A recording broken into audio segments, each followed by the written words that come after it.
Good morning, tarot people, beautiful folks watching this video. This is Vanessa, your Deep Desert Oracle. How are you doing? I'm pretty good. I actually am doing this video instead of a Decks That Make You Go part 2, which is upcoming. But for today, instead, upon request, I'm going to be looking at the decks that are in my they're just living on the brink of rehoming, and they've been for long enough that I'm willing and ready to share them with everyone. And as I go through, I will let you know which decks I'm interested in swapping. If you're interested in one, let me know. I do want to sell these if I don't swap them out, so I will be really transparent about any kind of pricing and shipping prices. So if you're interested in stuff like this, if you just want to see some of these decks, stick around. Make sure to like, comment, or subscribe to the channel if you're getting something from it as we go along. I'm so glad you're here, and let's crack into the decks. All right, first up, the Förhäxa Tarot from MJ Culling. You're gonna have some coffee with me and we're gonna talk. All right. This is a deck I've had for years. I really love the artwork. I love the aesthetic. I think MJ is a digital collage wizard, really, and I love her Guardian of the Night Tarot so much. But this one is one that as much as I want to reach for it, I just find myself never reaching for it. I heard from a viewer that there's going to be a mass market of this produced pretty soon, and so I don't know what the differences are going to be. Probably different cardstock, but if the cards are the same, then here they are. These are an oracle sized card. They're big. They've got like matte-ish finish, and they do have that kind of playing card sheen to them, and they are on the thinner side but very bendy and very durable, so not holding anything against that. Listen, they're beautiful. I would never pretend they're not. They're gorge. The suits are renamed after the elements, which honestly, if you're gonna rename suits, I'm all about the elemental renaming of suits. It's like intuitive. My brain gets it. My spirit gets it, which I really love. One issue I've had with these cards is the faces on some of these fae folk. Sometimes the shading gets really funky, or just like the droop of the face can get really funky, like in this Ten of Earth. Yeah. They're definitely really effective at kind of whisking you into this world of the fae. And the guidebook is consistent with that too. See, like the face just looks a little bit eerie to me, a little bit uncanny valley for my taste. But then other times like this, it's beautiful and lovely, and I can go there with it. But I am quite a face-focused person. I mean, as a human being, I think we're kind of like that, right? Seven of Fire. And if there's going to be something that's kind of humanish, even if it's an elf or a fairy, oh my gosh. I just need for the faces to make sense in my brain. Like, this is so pretty though. This Knight of Air is really something. So yeah, I have tried to read with these. I have read for other people. Here's the Empress. She's on the cover of the box. This is so Diego Rivera, right? This Ten of Fire. I don't remember the name of the artwork, but it's pretty iconic. Two of Fire. Like, what's going on there? Oh, it's a bun? I just can't quite use them, but I haven't quite been able to quit them either because they're just so pretty, and I love the colors, and I love the glowiness of some of the borders sometimes, or just the way light is kind of leaping off the card. Like, this is so sweet. Is that a mama and a baby mermaid? Yeah, it is. That's precious, right? I'm also a sucker for mermaids, and there's plenty of those in here, like merfae. Merfae Brown. Sorry, I had to do it. But yeah, I've heard from a lot of other tarot readers that this deck has been tricky, and that hanging with it can yield some great, oh, the face on this just, what? What is this pancake face? And crazy, like, no neck or no chinness. I don't know, it just can't quite. I do love the animals that are in these decks too. Like the hummingbird really leaps out to me in the Six of Earth, and that can be very significant when I'm doing a reading. The Death card. But you know, they are fae, so they're not necessarily supposed to have faces just like ours, right? And if you can get around that, oh gosh, how pretty is that? Then you're not going to have the same issues as me, and that's great. Oh, this is really pretty too. Yeah, see, every time I look through it, I think, oh, and I love this High Priestess. Yes, yes, ma'am. I think, why aren't I using this? This is so cool. Oh man, this Eight of Air though. Whew, nightmares, stuff of nightmares. And this Fool is so gorgeous. What's up with these bees in the Fool? Yeah, so, you know, here's the deck. I'm sure that you've probably seen this. Maybe you even have it. But it was #1 on the request list from a viewer. Hi, viewer. Thank you for requesting this. This is a really fun thing I've been meaning to do forever, but kind of putting it off. So you helped me conquer my avoidance. That's a gift. Oh, the way she's holding this lantern in the Six of Air is really gorgeous. And these little like bluebells or whatever they are, kind of breaking through the darkness. So yeah, you see that I love them. And I think when I was trying more to use them, oh, I like these 2 doors too for justice. I really do. Damn it, I don't know what to do. So, oh yeah, this Knight of Fire. Anyway, I forgot what I was saying because that's just how I am. But, oh yes, I remember. When I was, badass, Queen of Air, when I was a little bit more successful using these, it was just in like a 1-card draw for the day for myself. And I kept getting the same cards over and over again, which I always think is a good sign that a deck is really like clicking in with you and vibing with you and doing its work. So there's that. But I'm not the greatest at pulling a daily card for myself. Ooh, this Magician is everything. Everything. Oh, and I love this Council of Monarchs. It's so cool. I really adore it. And I don't remember what this is in the majors. We can look in the book together, and I'll leave it out to cue my memory. Lane of Water, she's so cute. I love her. I love her body shape and her size and her just, I don't know, really pleasing plumpness and her apples. I think she's really sweet. Maybe I can't get rid of this deck, y'all. I think it's just gonna stay in my collection, and maybe one day I'll either get more into doing daily draws for myself again, or I'll start using it in readings. Maybe I'll use it on the channel. That's one thing that's been beautiful about starting this channel, is that it's getting me to like dip my toes into my decks more, and I'm super grateful for that. So let's look at the guidebook really quickly. So yeah, this deck was from 2021. There's some single card yes, no, maybe information. I really like that. That's fun. And then she does this questions from the major arcana, so each major gets a question. So Council of Monarchs looks like it's going to be #4, so it's replacing the Emperor card. And the question that goes with it is, who holds you accountable? That's good stuff, right? To create balance as well as accountability, the Council of Monarchs was formed. Whereas the Empress provided all the love and nourishment any living creature could desire, the Council of Monarchs is there to ensure stability.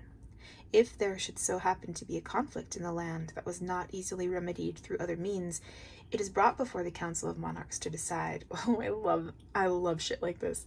The council, consisting of 4 equally powerful entities representing the 4 elements, brings to the situation an uncontested authority, like the final say, right? I love that.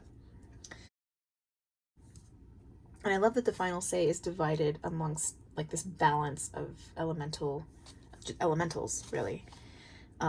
They are there to ensure without bias the laws of Förhäxa In human terms, if the Empress is the divine feminine energy, the Council of Monarchs combined represents the divine masculine. To the Council of Monarchs, the facts and how they relate to the law of the land are what matters most. When presenting your case, it is advised not to bring too much emotion, as their concern is not how you feel, but what the truth is. Ooh, yeah, snaps. If you have undone assignments or projects, oh, hello!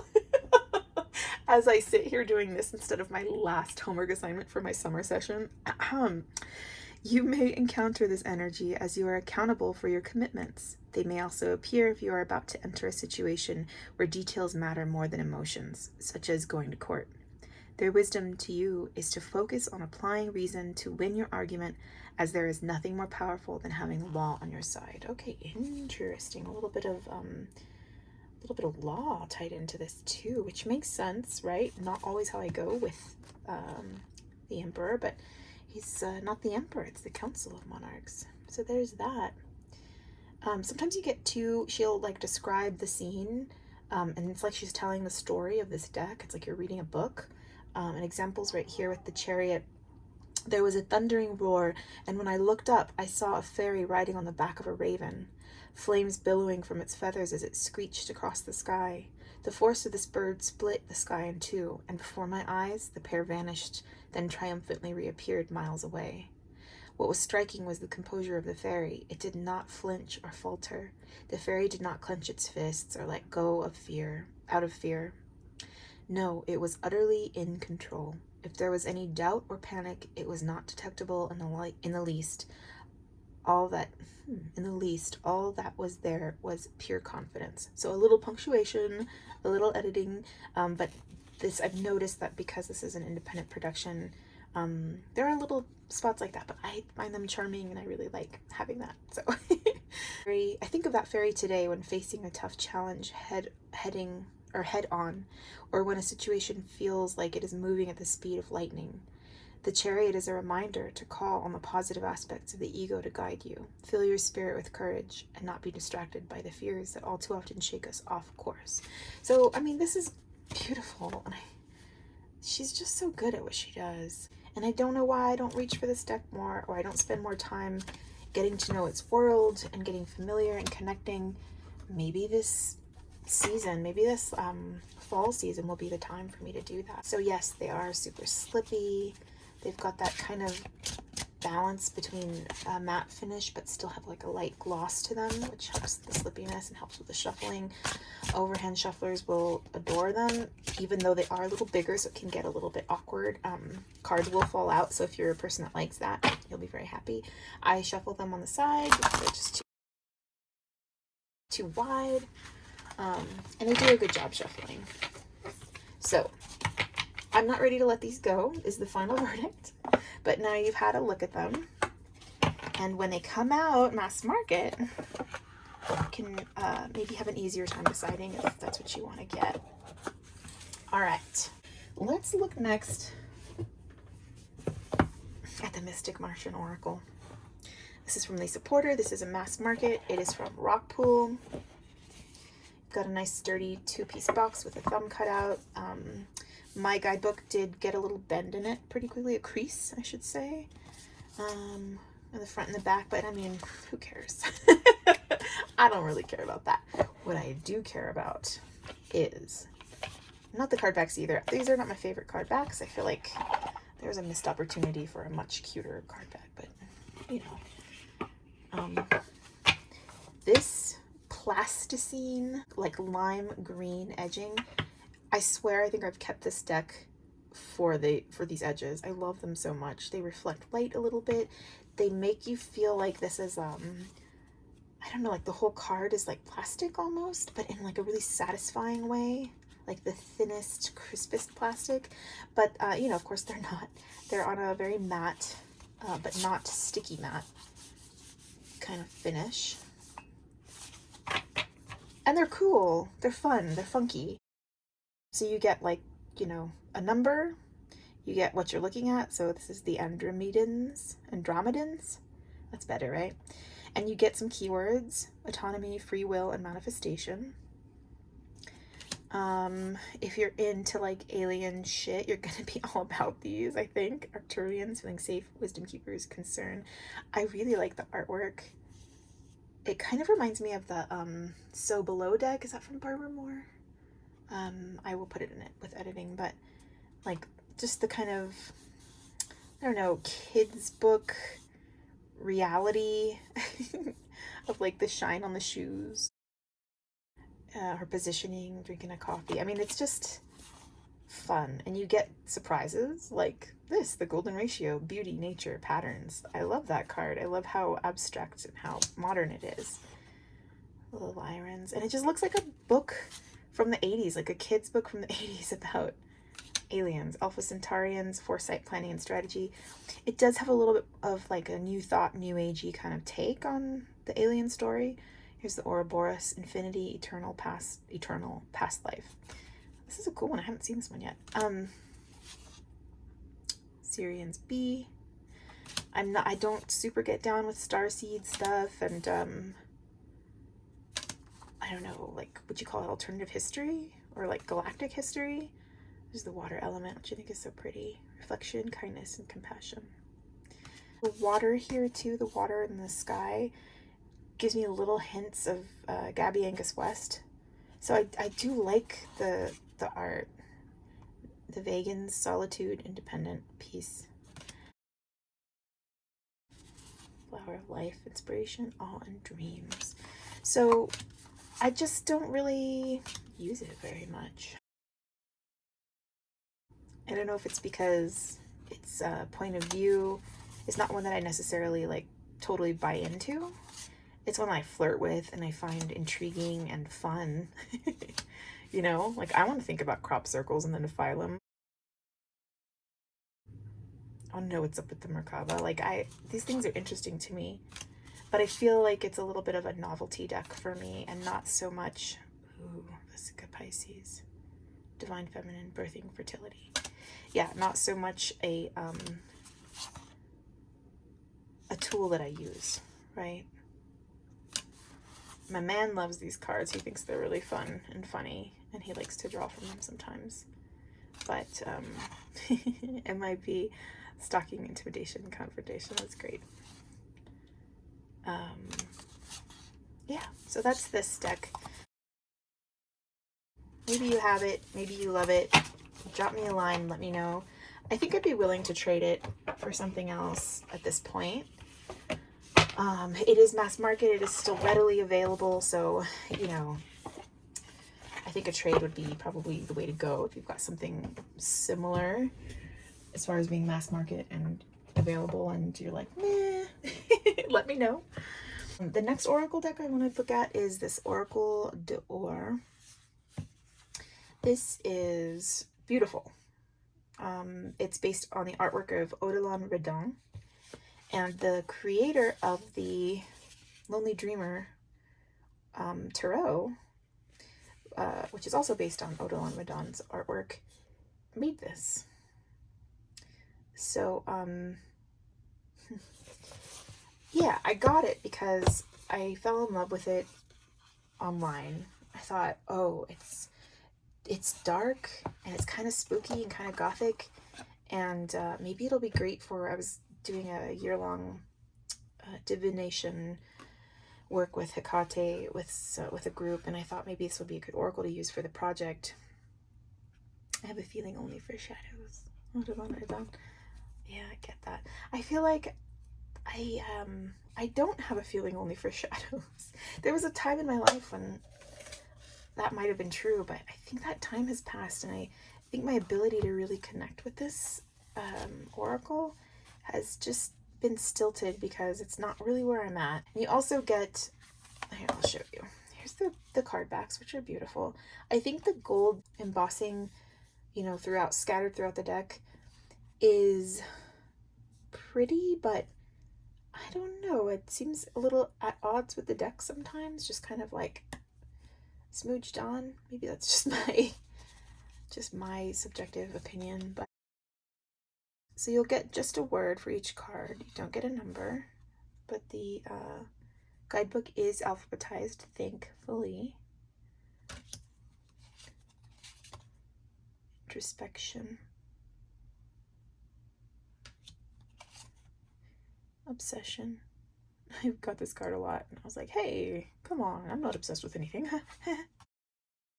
So this deck will totally call your shit out, is what I've learned in my work with Radiance. Is a card I always wanted to get, but rarely did. Origins. Perspective. I mean, like the shine on the water is really pretty with the gold. I can't pretend it's not, right? The dog. But I just can't quite, the trees. Just can't quite bring myself to Ophelia, another card I get quite a bit. We can read about that one. I can't quite bring myself to like constriction, get comfortable with this deck. It is definitely aimlessness. It is a powerhouse for shadow work, I will say. Oannes. So sometimes you'll get just, you know, a name like this, and if you don't know the story of Oannes or what that means, you know, you're going to be relying on the guidebook, right? Becoming. Liminality. That's pretty cool. The deep.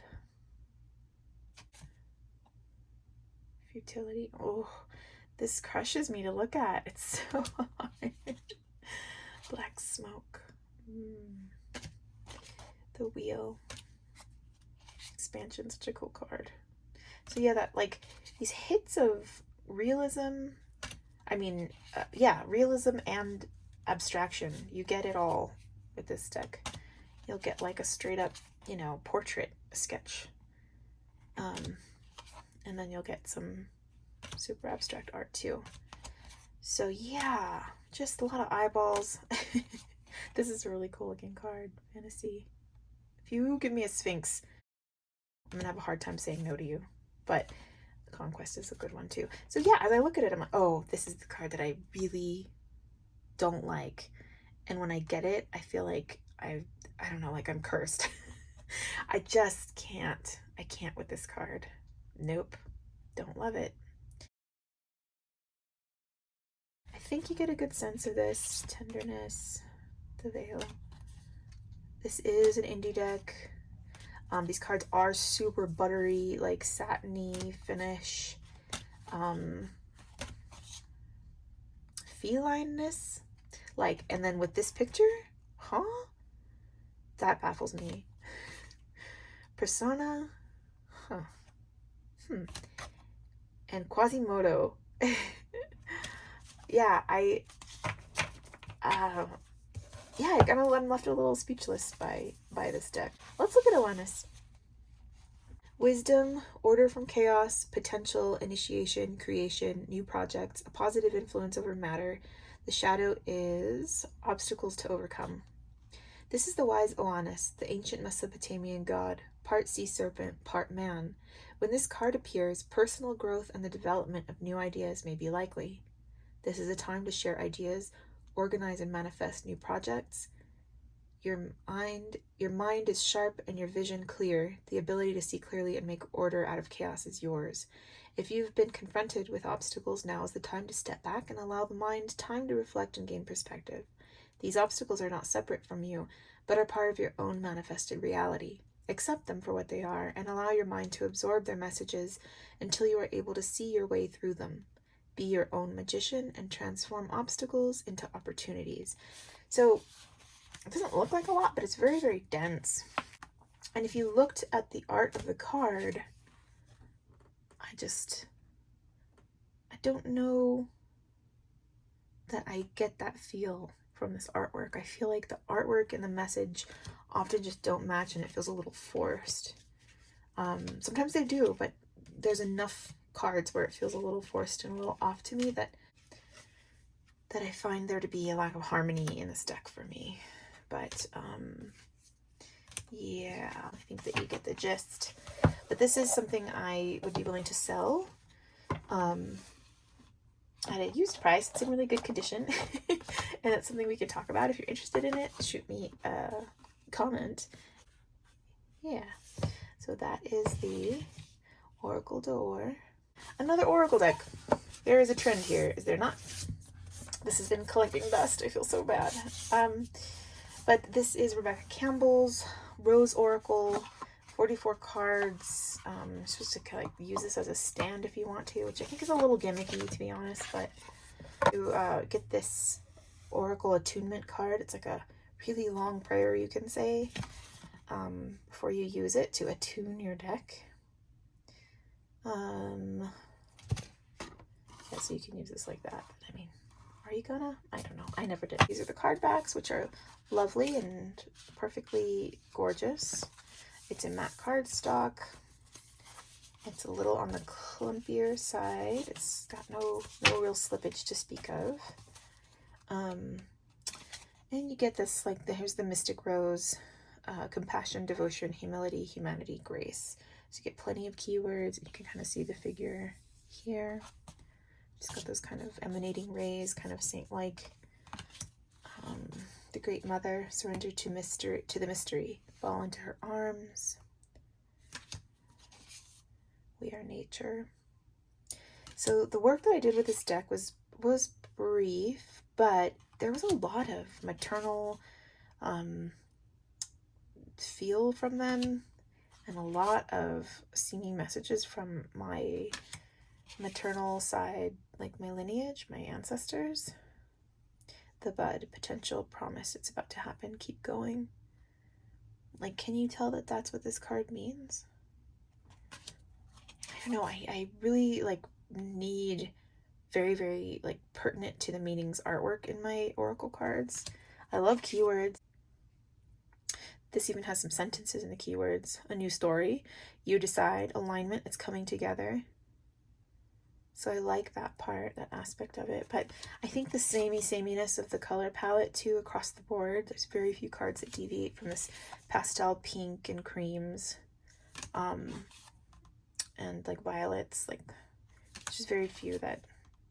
And I don't always love like a superimposed photograph of an actual, like a real photograph mixed in with the work, especially if everyone's just kind of closing their eyes and looking like whisked away. Like, I just kind of like, it's a turn off for me. And the Wastelands is a really cool card, actually. This is one of the cards I like more. So yeah, release the petals, transformation, death and rebirth, shedding, all change. So yeah, it's mystical, it's magical, it's pretty, it's soft. The bloom, it's not always just love and light, right? Which love and light are really important. Don't get me wrong, I love love and light, but I don't love when a deck is just that. And I wouldn't say this deck is all love and light. There are some challenges in it too. Codes, here's something. Codes of the seeds. The blueprint is within you. Take the next step. So Rebecca Campbell can get super starseedy, right? Obviously, she made the Starseed Oracle. Yeah, like when you say to me codes of the seeds, I don't know, it's a little, it sets off a little silent alarm. It trips up a silent alarm in me that we're getting into like Starseed territory and Indigo Child territory.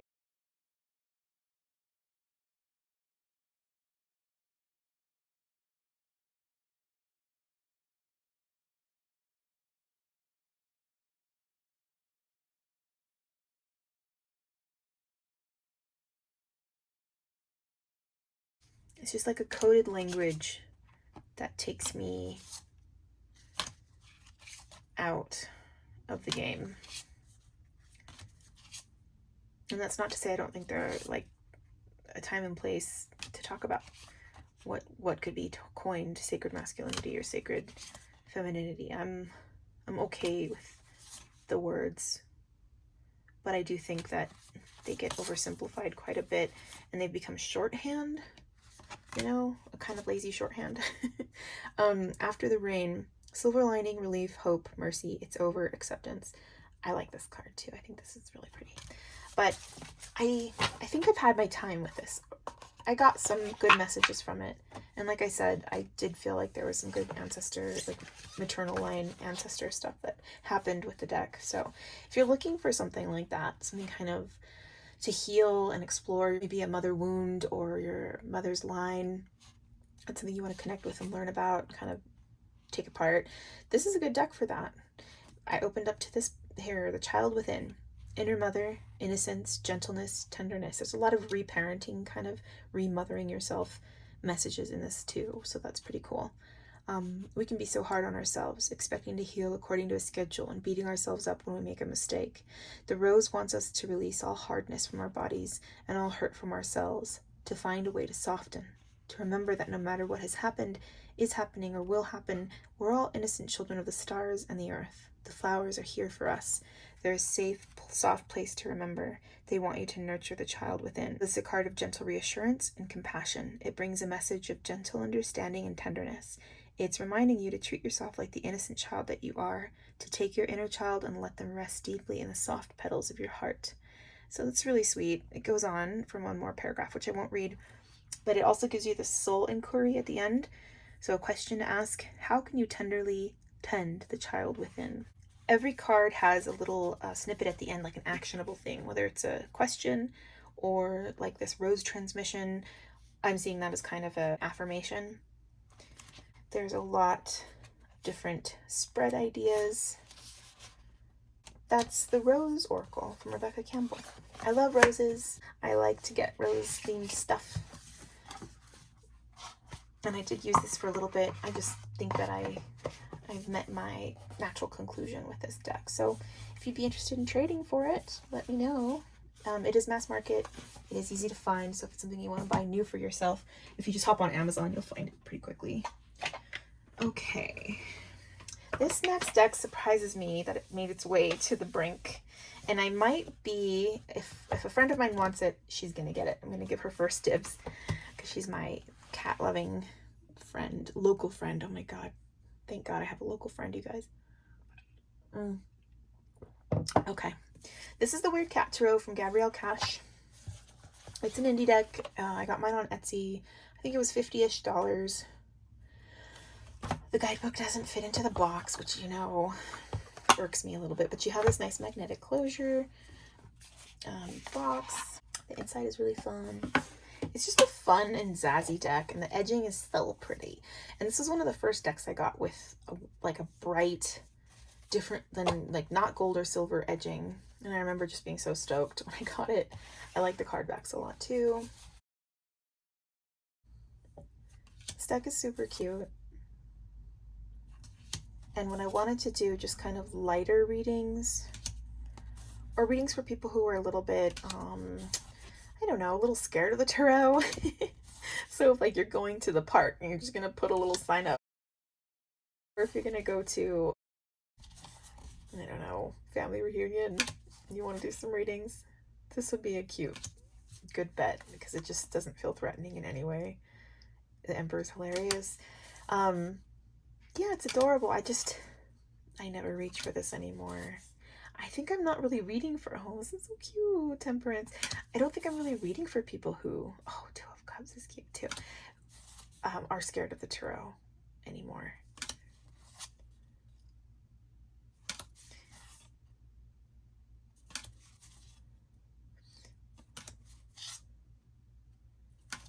I love the matte finish on this. I love the slimness of the cards, the size, the shape. Like, it's very pleasing. It's like a tactile pleasure. But I'm not reading with it. I think I've just gotten so much in that I am so excited about and curious about that this one kind of fell by the wayside. But I love the expressions on the cats' faces. They're so cute. They're so, I mean, look at that. Just the body language. And it's so colorful. And I love these pastels against the black backgrounds on the cards. This is the guidebook. It's pretty sparse. The Seven of Swords is really cute. It's a dog in a disguise. Let's call it a disguise. The Seven of Swords shows us that you are trying to hide something, and it may not stay hidden for long. The cat on this card is trying to get away with something. You are always at risk of being found out, and it is better to just own up to the mistakes on your own terms. So the messages are super pointed and direct. They're like, this is this, boom. And I find that to be really fun. I like that. It's almost like an oracle card, but I also read so differently than that. Like, cards hold so many different like refractions of meaning that it's hard for me to get down with the simplicity of this. And maybe I need it in my life. I don't know. I think that I would be willing to trade this for something. It's from 2019. This is the 3rd edition. If anyone's interested, there's some really cute like astrological cats at the end too, which is really fun. And some spreads. Oh, the dog spread. Cute. Your fear, how to handle this fear and the outcome. Gabrielle Cash, Weird Cat Tarot. Super fun. Super vibrant if you want to break from like the seriousness that can happen sometimes when we're exploring with these tools. That's a really fun option. This is going to surprise a lot of people, and I'm so sorry, but the Gentle Tarot. I know, I can hear the gasps and the sighs and the gnashing of teeth right now. I'm sorry. This is a much loved indie deck from Mari in the Sky. It is beautiful. It's indigenous made, hand-drawn tarot deck filled with imagery influenced by the life in remote Alaska. And I think that's where I find my issues. It is a very remote feeling. It is a kind of quiet that I'm not used to. And I've found it really hard to read for other people with this deck because of that kind of deep internalness, that stillness of the deck. That's what the guidebook looks like. This is a super popular indie deck. I wouldn't be surprised if everyone already has a copy of this who's watching, but if you don't, here it is. There is a little rip on the paper bumper in this box. It's an asymmetrical bumper, which always kind of trips me up a little bit. It's the inside of the box. This is the full-sized. Oh, those matte edges though. I mean, can we? Yes, they have the slightest little glow. They're beautiful cards. Very, very just straight up matte finish. Oh man, yeah, I don't know. They're really pretty. Harvest of Stones. This is another one where the suits have been renamed. Some of them, Flower of Wands. Sometimes I get even more confused when only some suits are renamed, but others are keep the traditional name. Like, I think Stones is Earth. That would make sense. I should be right. And I think Thunder is Swords. That also makes sense. And Cups are still Cups. I love this 3 of Cups card, I will say. This is gorgeous. But yeah, there's the kind of quiet, internal, still. Oh, this is the Death card. And very, very nature-based way that these cards have, that I just feel, I feel like they're far away from me. I love the tenderness that she treats her subjects with, right? Like, the nudity feels right, and it feels natural, and it feels sweet and like real. This is a cool Judgment card. But yeah, Seed of Wands, also the names for the court cards are different. And that gets me, it's something about if the court cards are different and there are some different suits, my brain starts to sputter a little bit. I know that that's kind of embarrassing to admit because I've been reading cards for so long. But oh, this Empress card. Cha cha cha. That is so pretty. Oh, and the 7 of Wands is really pretty. Yeah, I don't know. I don't know why I don't reach for these more. But I noticed that I wasn't using them very much, and so I put them in my brink box. 8 of Thunder. The little booties on these cuties is also really satisfying and adorable. Harvest of Cups. So that would be, is the Harvest the king? I think it is. That makes sense. The Emperor. Yeah, so I've kept it all this time, even though I don't reach for it to read with very often, because it's so special and beautiful, and it's just, it kind of came along and was what, I don't know, was really different than what was coming out at the time, and it just was a little revolution of its own. But I do think I'd be willing to trade these for something.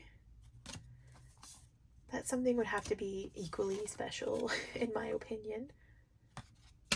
But I am willing to do it. If this is something that you don't have and you want, or you like this edition and you want it, let me know. I also have no problem if nobody wants it and it gets to be mine forever. I could live with that for sure. Yeah. So, okay. I know Mari has been releasing lots of different, I think there's a mini edition of these with really pretty edging. I think they might come in a tin now too. I'm not totally hip to all the versions, but I think there's a linen version coming out, or already came out. So definitely check out her her socials. I think that's the best way to get the deck. And I think she might even be selling them directly from a website. So I'll put that information in the description if you want to go get a new one. Shall we? Yes. This is the Magic Tarot. This is a Fournier deck that I didn't have for a little while. I love the spot gloss on this eyeball flower. I was separated from this after I moved to Arizona. I stayed in California for like 8 months, and I was so jonesing for it. I wanted to get it back. I had just gotten it before I moved, and I wanted to dive in because it was so cute. Got a little crinkle on the book. And then when I got it back, I was like, oh no, I don't think this is for me anymore. I think there are just too many cards that don't make any sense to me.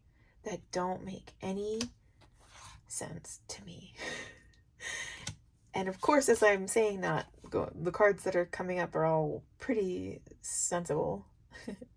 But I mean, this Ten of Cups, like, okay, you've got the Marseille style arrangement of the cups. That's the only kind of nod to a traditional Ten of Cups I see there. Justice is cute. They're cute. They're so cute, and they're so colorful and dynamic. I love the size of Fournier cards. You know this about me. Maybe I say it a lot. Seven of Wands. Okay. Knave of Swords. King of Swords. Four of Wands. I don't really know how this is a Four of Wands. Wheel of Fortune. A Six of Wands. Again, I'm like, it almost looks more like a Four of Coins, you know, the feel of the card. But I mean, look how they cut through on camera. They're just so vivid. I love it. Five of Wands being this like butterfly thing. I don't get it. Maybe things came together to make like a spectacular whole, like the sum is greater than the parts, or some kind of thing. Four of Pentacles is an ice cream cone, which is funny because it's melting. It was trying to hang on to stuff. Maybe that's what that means, right? Yeah, it's so zany and goofy and bright. And I love, this is what got me to buy it, was that so many of the female presenting, like feminine presenting characters had mustaches and beards. Here's an example. This Knave of Pentacles. She's got a mustache and it's so cute, and I do too. And it just was like, oh, la sacerdotisa, the high priestess. I love the Spanish titles on here too.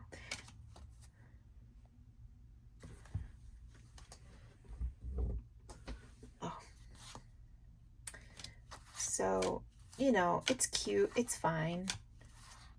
I just don't love it as much as I love my other Fournier decks, to be honest. And I feel like I'm keeping it just to have a have some completion of Fournier decks. This card, the Queen of Pentacles, I love it. I think I bought the deck because of her and her fabulous beard. The Ten of Swords being this cat lady is like, it's fun. It's really fun. Maybe her 9 lives are up. That's the idea. Oops. So, yeah. As I look through it and think about it, I'm like, do I want to keep this? Maybe I just want to keep it. Oh my gosh, this 9 of Swords is really cute. Okay, you know what? I think I might not be quite ready to let this go. So, damn. It's just got enough whimsy. And I mean, this hourglass for a watch is really, really cute and interesting. Yeah, damn it. I'm gonna keep it. Whoops. Didn't think that would happen. I thought I was really done. I thought once I'd gotten this Tarot del Fuego from Ricardo Cavolo, I thought this scratched the itch that the Magic Tarot was scratching, but I think they're different itches, actually. This is really cute.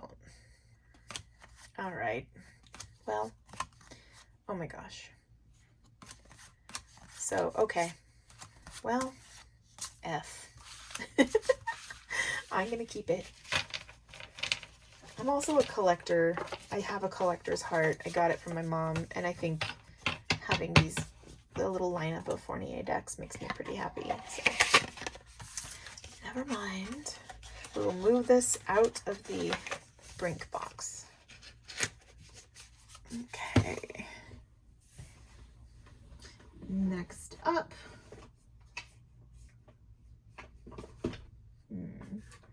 Let's talk about the Pholarchos Tarot. Pholarchos? By Carmen Sorrenti. This is an indie deck. I got it. God, I got it at a really weird time in my life. And let's see, this is from 2018. I had high hopes for it to meet the weirdness of my life and kind of like come in and be a solvent or help. And I think it was just, I don't know, a little too weird itself. Here's the 8 of Spirals. Again, we've renamed the suits, which I'm not, you know what? Spirals? Really? I don't love that for a suit name. I really don't. I don't. I also am not a huge fan of text on the card like this. I know it's kind of fun because you can, like, if a word jumps out when you're doing a reading, it can kind of guide your intuition in that way, but it's never done that. This deck's never done that, really, for me. Ready, go. Okay, 7 of Sparks. I think that there's a very unique and particular system that's being worked out here that I have not taken the time to learn. This card, though, this tower, I think is one of the most beautiful tower cards I've seen in my life. And I feel like it's been one of the things that has made me keep this deck. This is also gorgeous. Dreamer of Sparks. I don't know what that, I mean, it's fire. Is it the queen? Is it the page? I don't know. I haven't picked this up and tried to use it in quite a long time. This card I really can't stand. I think this looks like Jason and I'm not into it. I don't get it. This is so pretty. Sometimes it feels like a collaborative art deck because the art style and mediums between the majors and the minors is so different, which I don't hate that. I just wish that they went together a little bit better. And I love the style and a medium of the majors so much that losing that in the minors feels like a loss. I think Spirals is Earth. That looks like a 5 of Pentacles to me, right? King of Wings, so I guess that's going to be air element. It's going to be swords. Sometimes the cards are looking at you really intensely. 2 Two of coral. So this is like that sketchbook style. You can see it coming through here quite a bit. Five of water, Five of cups. That's a really cool card. Oh no, that's not for me. No, no, no, no. I find this to be the stuff of nightmares. I don't like this at all. I don't like the negotiate your rebirth kind of like imperative message there. I don't like this card either. Nine of wings. Yeah, I don't know. This has been a puzzler for me for a long time. And if anybody would like to buy it from me or trade something, let me know, because I think it's time to let go. I've had it for long enough. If I was going to do it, I would have done it by now. This is such a cool card though.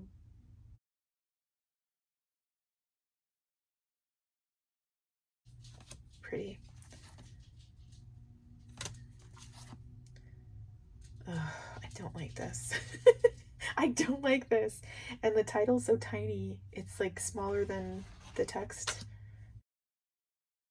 Alright, so I will stop panning on this now, even though I'm also so tempted to keep it because some of the gorgeous paintings for the majors and ooh, some of the court cards too.